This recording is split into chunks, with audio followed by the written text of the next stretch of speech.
Kano State, Nigeria. And the goal of this is just to talk about the customer experience journey. And I'm referring to from the airport down to Kano State, where I am now, and at an hotel. So I will recount my experience from when I left the airport till when I landed and then got myself checked into the hotel. Right, so I have a few talking points today. The talking points would speak to the customer touch points. Now, customer touch points are those parts of the customer journey that impacts or influences your perception about that particular brand or the organization. Now, for those who are not customer experience people, don't worry, this will make sense very soon. Now, I landed in Kano a few hours ago, and leading to that point, there was, of course, the Muritala Mohammed Airport, Terminal 2, where the flight Rano took off. Now, my first experience would be about while we were waiting for for the plane. When we're waiting for the plane, you have this board, this electronic board, right, that shows you the flight schedules for the day, different airlines, different arrival and departure times, and things along those lines. For Rano Air, it was blank. The flight was supposed to leave for 10:20 a.m. But as at 10:20, the board was still blank. I and my colleagues were waiting, and it's not unusual for you to feel a bit of anxiety as to has it been called, anxiety as to how long is it going to be delayed for, anxiety along those lines, right? Now, I must say this, it wasn't a delightful experience in that way, because you don't want to feel or leave yourself wondering as to what happens next. No customers like that. Customers want to be quite sure of their service, and if things are not going to go as planned, then they need to be communicated, or they need to receive communication, as the case may be. Now, this is important and this is interesting. At the point when the flight was ready, we just had the announcement. Thankfully, my colleague was paying attention. So she got the announcement that it was time for us to leave. There was no prior communication, there was no messages around the delay, it was just time to go. Now, as organizations, and this doesn't speak to Rano Air specifically, even though they also have a part to play. But as organizations, you need to think about how your customers feel. Now, at the level of the airplane or the airport itself, the least they could have done was update that board to let us know that, hey, the flight is being delayed. And I've seen this when I've gone to other countries before. Or, at the very minimum, the public announcement person, even sometimes you don't really hear what those guys say, but that's not the point now. They should be able to let people wait and know that the flight in question has been delayed for 5 minutes, for 10 minutes, for 15 minutes, for whatever amount of time. And that information would at least let the customer or the passenger in this case know that yes, you just need to hold on tight and you will get on your flight eventually. So my advice to the airline company, which is Rano Air in this case, is yes, MMA too had their challenges, but you are responsible for your customers. They bought the ticket from you. They will be using your carrier to get to their destination. You need to be able to communicate with them. You have our phone numbers, right? Or you've got the email address, as the case may be. The least you can do is send a text message saying that the flight will be delayed.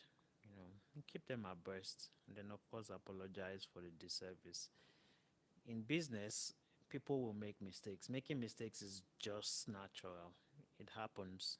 It is your ability to take ownership for those mistakes and then make those corrections. So, touch point number one. So, you can see that my impression about Rano here has been formed at that very beginning, and it wasn't an awesome one. But let's look at the rest of the customer journey and see if they redeemed themselves, so to say. So we moved on to the airplane, a small jet-like carrier, which is not unusual, from Lagos to Kano.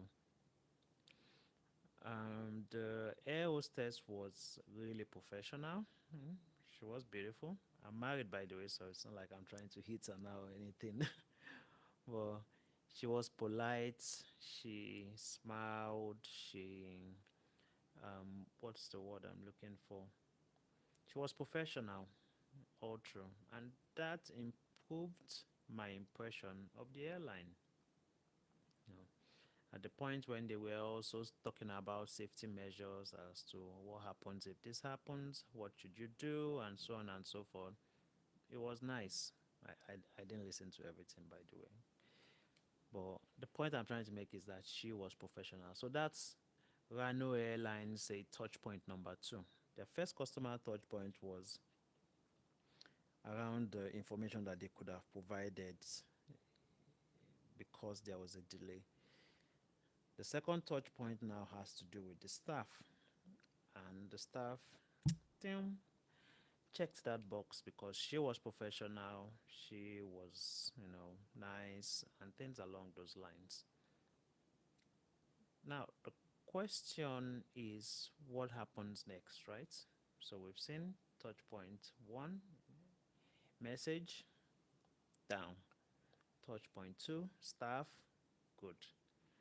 Touch point three now, can you guess? It's food. So, no surprise here. It was the same old boring pack of cake, biscuits, and that small pop chivita juice, right, for kids. And I asked myself the question as to when will this change? Because this is not typical, or this is not unusual when it comes to airlines for local flights in Nigeria. It's the same with Rano, it's the same with Airpeace, it's the same with Max Air. It looks like they belong to some court, right, that says, hey, don't give people sufficient options when it comes to food. There's so many reasons why you should have options. People paid for the meals, yes, and it was quite pricey, let's face it. That going on the airplane is not for the faint hearted. So the least you can do is provide some options.